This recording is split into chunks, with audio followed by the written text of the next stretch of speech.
Happy Sunday. Welcome to 2 John. Thank you, Otis. 2 John, a super short book in the Bible written by the Apostle John.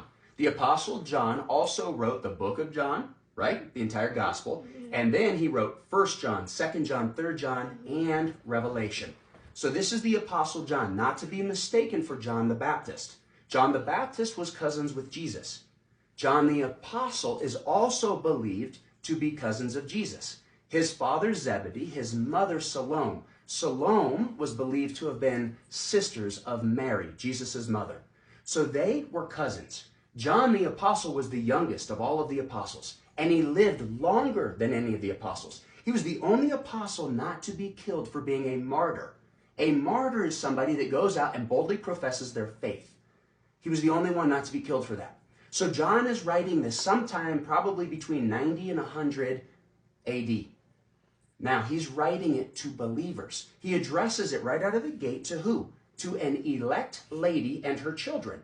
Back in those times, to be called an elect meant you were one of God's chosen and you believed in the life, the death, and the resurrection. Yes, of Jesus. So she believed in the life, the death, and the resurrection of Jesus. And therefore, he addresses her as an elect lady and her children. So that is some of the context behind who John is writing to when he's writing.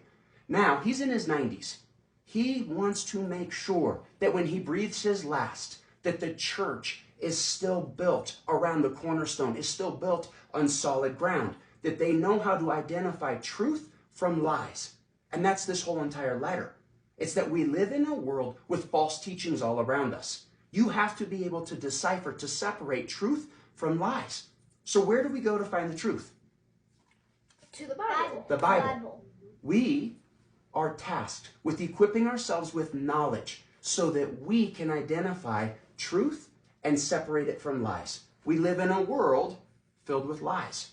So we have to be extra cautious as we walk through the day-to-day in knowing what is true according to God and his word, what is lies that the world wants us to believe. Now, if we spend time in the word, then we can walk in truth and walk in love. God is love.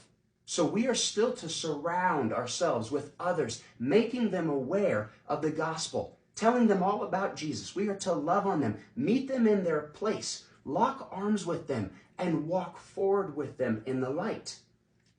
But if we hang around those that do not want to budge in their beliefs, don't want to take that step into faith, then they continue to live according to the ways of the world.